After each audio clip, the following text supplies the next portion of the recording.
इसके इसके पहले हमने सेट के रिलेवेंट में सबसेट डिस्कस कर लिया था। इसके सबसेट डिस्कस कर लिया और उसमें हम ऑपरेशन ऑन सेट में चल रहे थे। ऑपरेशन ऑन सेट में हमने यूनियन डिस्कस कर लिया था।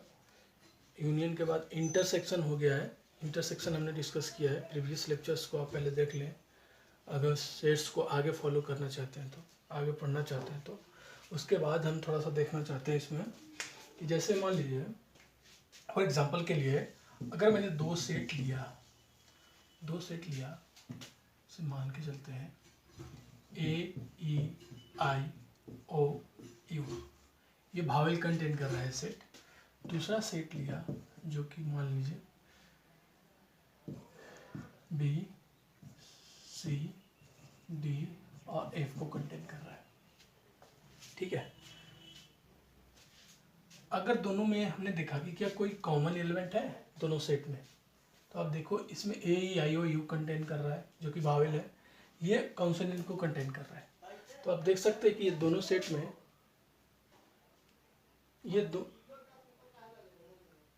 ये दोनों सेट में कुछ भी कॉमन नहीं है, कोई भी एलिमेंट सेम नहीं है, कॉमन नहीं आ रहा है। तो दोनों का इंटरसेक्शन क्या बनेगा?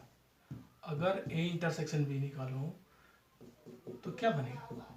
तो आपने सोचा कि कॉमन तो कुछ है नहीं दोनों में, कोई भी ऐसा नहीं है जो दोनों में अवेलेबल एलिमेंट है, तो आप कह दोगे कि नल सेट है, यानी फाई या फिर ऐसे। तो जब दोनों में कुछ कॉमन ना रहे, दोनों में कोई भी मेंबर कॉमन ना रहे, कोई भी एलिमेंट्स कॉमन ना रहे, तो वैसे सेट्स को बोलते हैं डिसजॉइंट सेट। तो यहाँ पे हमारा ए एंड बी जो है वो कैसा सेट है? डिसजॉइंट। Disjoint set. इसके डिफिनेशन से ही पता चलता है कि इसका मतलब डिसजॉइंट सेट में इंटरसेक्शन फाई बनना चाहिए, कुछ भी कॉमन एलिमेंट ना रहे। अब हम सेट्स में जो आगे वाला टॉपिक डिस्कस करने वाले हैं वो है डिफरेंस ऑफ सेट।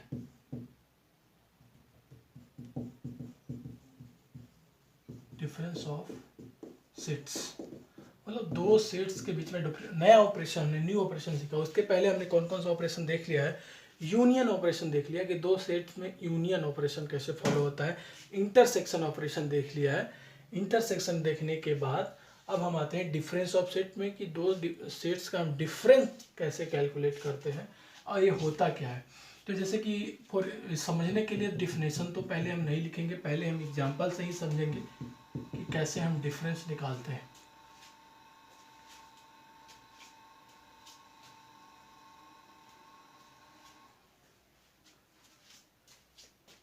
जैसे एक सेट जो है ए नाम का, वो कंटेन कर रहा है, तो चलिए ए ई आई ओ यू, और बी सेट क्या कंटेन कर रहा है? बी सेट कंटेन कर रहा है ओ यू सी और डी, ये बी सेट कंटेन कर रहा है। अब हम डिफरेंस ऑफ सेट निकालना चाहते हैं।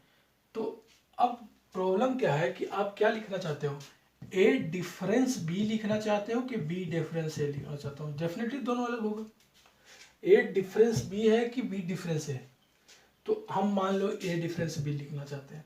अगर ए डिफरेंस बी हम करना चाहते हैं तो क्या होगा कि ए सेट में से, सुनिएगा, ध्यान देना इधर, ए डिफरेंस बी निकालना है तो ए में से, ए सेट में से उन एलिमेंट को निकाल दिया जाएगा जो बी में है। ए सेट में से उन एलिमेंट को निकाल दिया जाएगा जो बी में है। तो आप देखें कौन कौन सा एलिमेंट ए वाला बी में है, तो आप देखोगे कि ओ है, सॉरी हाँ ओ है और यू है जो बी में है। तो ए डिफरेंस बी में मतलब कि ए में से उन एलिमेंट को निकालना जो बी में अवेलेबल है। तो उनको निकाल दोगे, इनको निकाल दोगे और इसको निकाल दोगे, तो क्या आपके पास बच गया? ए ई और आई। तो ये हमारा ए डिफरेंस बी हो गया। कोई कहता कि सर बी डिफरेंस ए क्या होता? तो बी में से उन एलिमेंट को निकाल दिया जाएगा जो ए में है।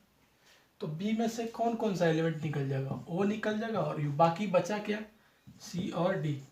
अब ध्यान देने की बात यह है कि जब बी डिफरेंस ए निकाले हो तो देखो इसमें सारा एलिमेंट सिर्फ बी का है।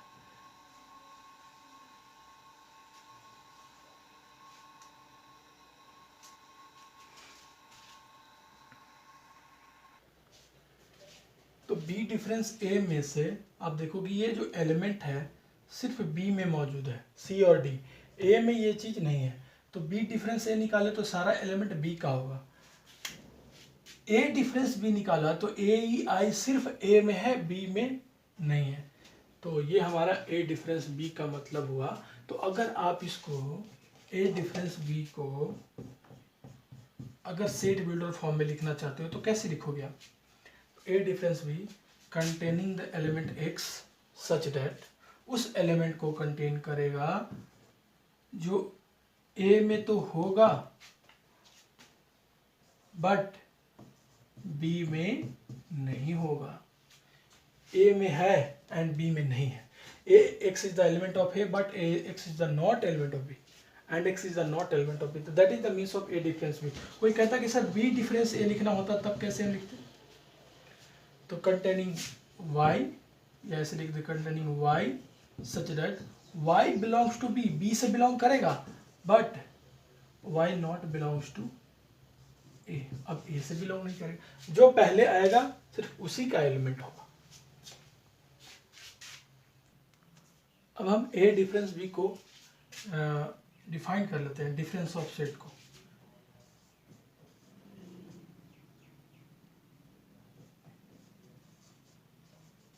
Difference of sets for two given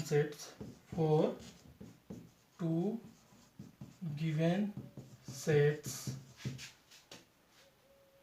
difference of sets हम given sets ले लेते हैं A and B। so difference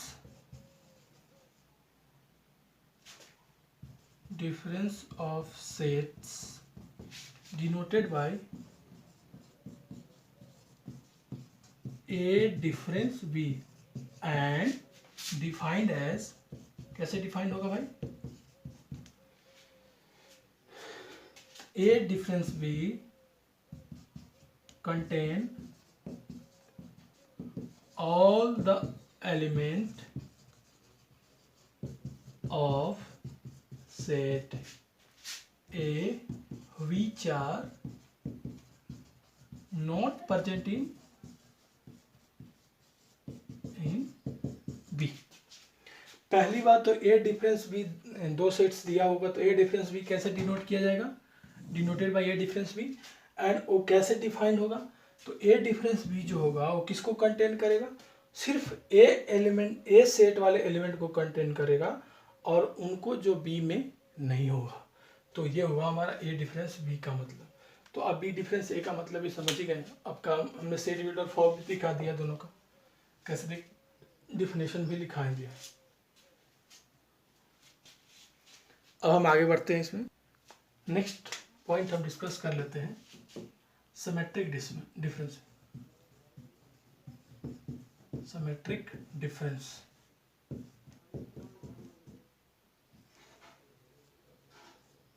of two sets. तो ये बेसिकली क्या है कि दो सेट्स के बिटवीन सिमेट्रिक डिफरेंस का मतलब क्या हुआ? तो पहले मान लीजिए कैसे सिमेट्रिक डिफरेंस हम कैसे निकालेंगे, वो क्या कहना चाहता है वो भी एग्जांपल से ही हम देखते हैं। बिल्कुल वही हम सेट लेते हैं, वही भावेल वाला ए ई आई ओ यू, और दूसरा सेट्स में हमने क्या लिया था?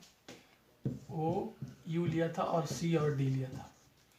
तो सिमेट्रिक डिफरेंस निकालना है तो हमने क्या कहा कि ऐसा करो, डिफरेंस तो नहीं निकालना है हमें, सिमेट्रिक डिफरेंस निकालना है। तो सिमेट्रिक डिफरेंस में कहा गया कि उन एलिमेंट्स को निकाल दो और बाकी सबको लिख दो। तो इनमें पहले देखो कि कॉमन एलिमेंट क्या है। ओ है और यू था, ओ था और यू था। अब ओ और यू को दोनों से निकाल दो सेट से, तो बचा क्या आपके पास? इसको भी इसको और इसको निकाल दो और बाकी सबको क्या कर दो? एक साथ लिख दो। तो ए ई आई सी और डी, ये बचा। तो इसी को हम बोल रहे हैं सिमेट्रिक डिफरेंस। तो ए सिमेट्रिक डिफरेंस बी, ये हमारा सिंबल हो गया किसका, symmetric difference, symbol of symmetric difference. तो आप कहोगे कि सर ये क्या, आपने डिफाइन कैसे करोगे? तो मैंने कहा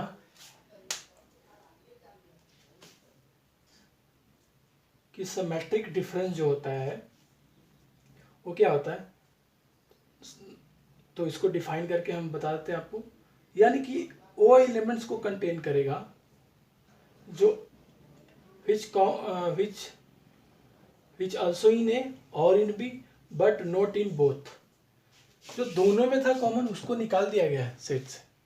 तो आप देखिए ओ यू दोनों में कॉमन था, उसमें ये सिमेट्रिक डिफरेंस में शामिल नहीं हुआ, तो सिर्फ कॉमन एलिमेंट हटाया जा रहा है सेट से।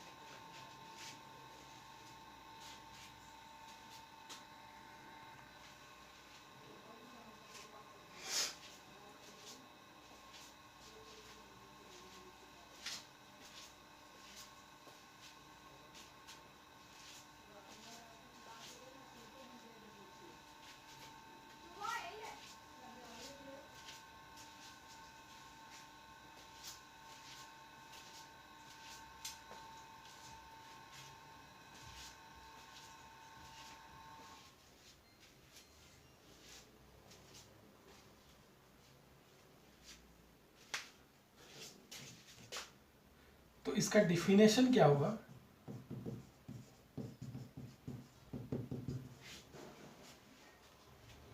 For two given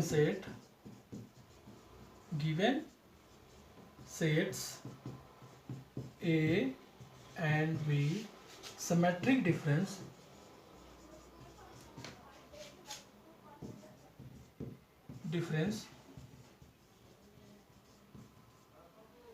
is denoted by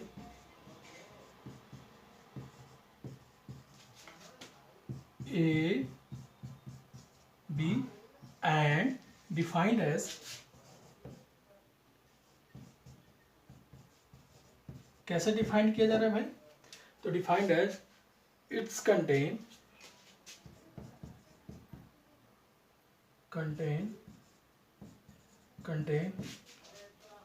all elements, those elements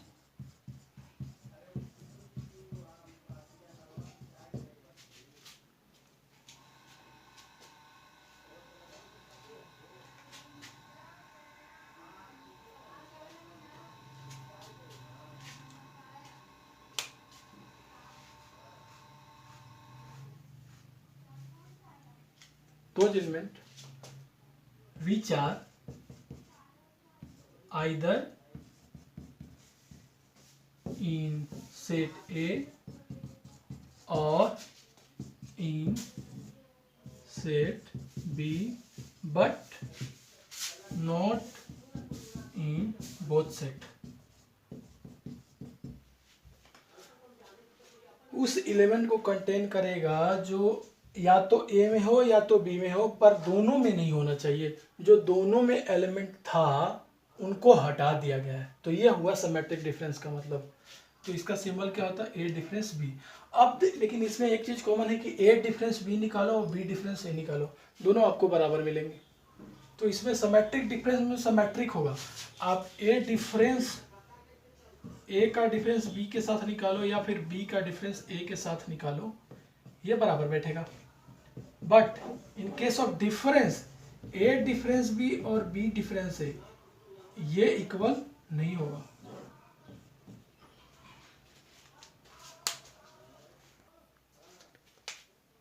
अब हम बात करेंगे कॉम्प्लीमेंट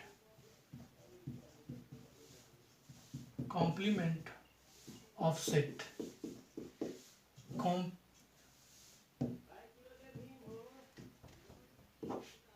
अब हम बात करने वाले हैं complement of sets.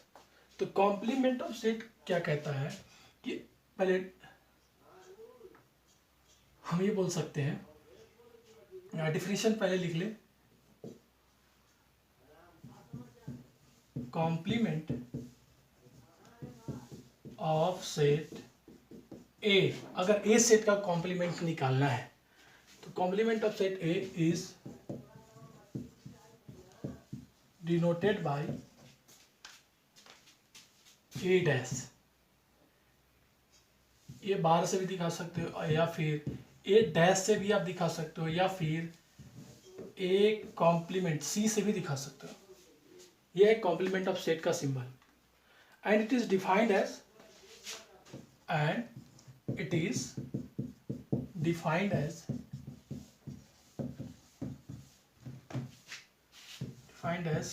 A complement is U minus A. U for the universal set. Universal set में से A का डिफरेंस ये डिफाइंड है और डिफरेंस हमने निकालना सीखा था। एग्जांपल्स के लिए मैं आपको दिखाता हूँ कि जैसे कि मान लीजिए A जो है ना 1 2 3 को कंटेन कर रहा है और जबकि यूनिवर्सल सेट है जो आपका वो मान लीजिए 1 2 3 4 5। डेफिनेटली यूनिवर्सल सेट तो सबका सुपर सेट होता है तो इससे तो बड़ा ही होगा, इसका सारा एलिमेंट इसमें होगा। तो अगर मुझे ए का कॉम्प्लीमेंट, हम लिख रहे हैं कॉम्प्लीमेंट ऑफ ए, यानी कि हम ए डैश लिख रहे हैं और इसका मतलब क्या होता है यू माइनस ए, यानी यू में से ए को हटाओ, यानी u में से a का सारा एलिमेंट को हटाओ, यही ना। तो क्या क्या हट जाएगा, क्या क्या अवेलेबल है हमें 1 2 और 3, ये तीनों हट जाएंगे तो u में बच क्या गया 4 और 5। तो ये हमारा a डैश आ गया। तो a डैश इस पे डिपेंड करेगा कि हमारा यूनिवर्सल सेट क्या दिया हुआ। a का कॉम्प्लीमेंट सिर्फ a डिफाइन नहीं करेगा, हाँ ये पता चलेगा जरूर हमें कि ए डैश जो होगा ए कॉम्प्लीमेंट होगा वो ए के एलिमेंट को कंटेन नहीं करेगा। ए डैश में देखिए ए का एलिमेंट नहीं है।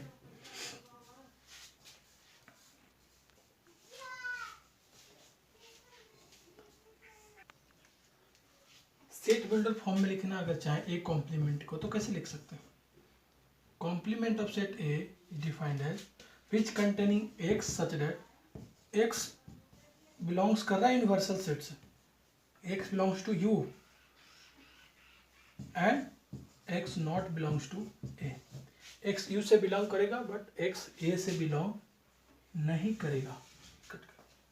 तो ये हमारा कॉम्प्लीमेंट का मतलब होगा। डेफिनेशन क्लियर है, सीधी सीधी बात है कि ये कॉम्प्लीमेंट, हम कुछ एग्जांपल्स देखते हैं इसमें कि आखिर कॉम्प्लीमेंट है क्या चीज़, क्योंकि बहुत बार हमें यूज आएगा ये। कॉम्प्लीमेंट का प्रॉपर्टीज देखते हैं। आपको देखने के लिए आपको यह देना जरूरी है कि आपके पास एक सेट होना चाहिए और एक यूनिवर्सल सेट होना चाहिए। 5 कंटेन करना है तो आपको प्रॉपर्टीज देखने में आसानी होगी। तो कॉम्प्लीमेंट का प्रॉपर्टीज हम डिस्कस कर रहे हैं। प्रॉपर्टीज क्या क्या प्रॉपर्टीज हो सकता है कॉम्प्लीमेंट ऑफ सेट का। अगर आप नल सेट का कॉम्प्लीमेंट लेते हो, किसका कॉम्प्लीमेंट लेते हो, नल सेट का, तो कॉम्प्लीमेंट मतलब क्या होता है कि यूनिवर्सल सेट में से उस सेट को हटा दो, सीधी सी बात है। तो ये रहा आपका यूनिवर्सल सेट, उसमें से किसको आपने हटाना है, नल सेट को। तो हटाने के लिए तो इसमें कुछ कॉमन एलिमेंट है ही नहीं, तो जो यूनिवर्सल सेट है वही रह जाएगा। देख सकते हैं कि इसमें से क्या हटाएंगे, तो इसके कॉमन एलिमेंट को। तो कॉमन तो इसमें तो कोई एलिमेंट ही नहीं है नल सेट में, तो इसमें जब कॉमन ही नहीं है तो जो ये पूरा सेट है वही रह जाएगा, यानी 1 2 3 4 5, कोई भी कॉमन एलिमेंट नहीं है तो नहीं हटेगा। तो ये हो गया नल सेट का कॉम्प्लीमेंट, यानी कि नल सेट का जो कॉम्प्लीमेंट होता है वो खुद यूनिवर्सल सेट होगा। पहला बात ये, complement of null set is universal set. इसमें हम बात करते हैं अब प्रॉपर्टीज 2 की। तो प्रॉपर्टीज 2 में हम देखना चाहते हैं कि अगर मैंने किसी सेट का डबल कॉम्प्लीमेंट ले लिया, ए सेट का कॉम्प्लीमेंट लेके फिर से कॉम्प्लीमेंट ले लिया, तो क्या बनने वाला है। तो इसके लिए पहले, इसको देखने के लिए पहले हमने क्या किया कि पहले सिंगल कॉम्प्लीमेंट लेके देखा, एक कॉम्प्लीमेंट लेके देखा। तो ए कॉम्प्लीमेंट लिया, तो ए कॉम्प्लीमेंट लेने के लिए मुझे यूनिवर्सल सेट में से ए को हटाना पड़ा। तो यूनिवर्सल सेट में से चलिए हम ए को हटाते हैं। यूनिवर्सल सेट क्या था हमारे पास, ये कंटेन कर रहा था 1 2 3 4 और 5 को।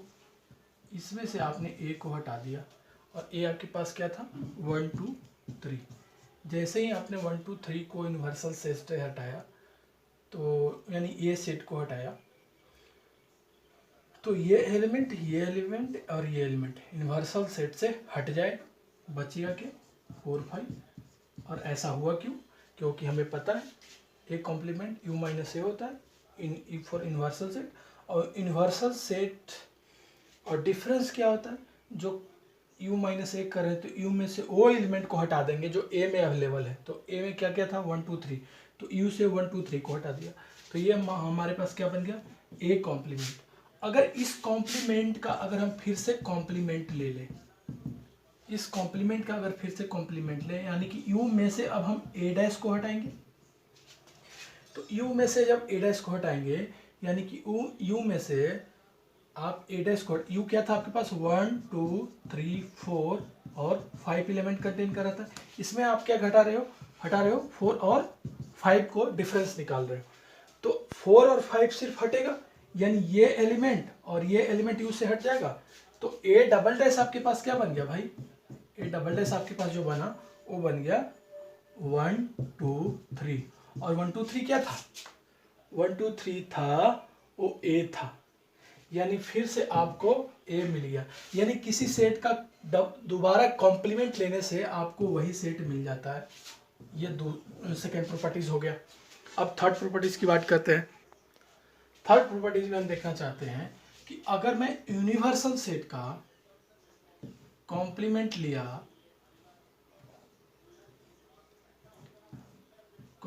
लिया तो क्या मिलने वाला है, यानी यू डैश क्या बनने वाला है। तो यू डैश को आप निकालने के लिए क्या करोगे, इस यू को यू में से सब्ट्रैक्ट करोगे। तो यू में से यू को सब्ट्रैक्ट करना मतलब यूनिवर्सल सेट में से खुद को सब्ट्रैक्ट कर रहे हो। तो एक पॉइंट तो और यहाँ से क्लियर होता है कि किसी भी सेट को, अब यहाँ से देखो यू में से यू का कॉम्प्लीमेंट मतलब यूनिवर्सल में से यूनिवर्सल को हटाना, डिफरेंस निकालना। तो इनमें से हमने डिफरेंस निकालना, यूनिवर्सल से यूनिवर्सल का डिफरेंस जब निकाला तो आप क्या देख रहे हो कि इनमें से सारा एलिमेंट कॉमन है, तो बचेगा क्या, कुछ 5 बचेगा, नल सेट बचेगा, यानी यूनिवर्सल का कॉम्प्लीमेंट जो होगा वो नल होगा। तीसरी प्रॉपर्टीज क्लियर हो गई। यूनिवर्सल का कॉम्प्लीमेंट क्या होगा, नल सेट होगा। तो 3 प्रॉपर्टीज हमने किया।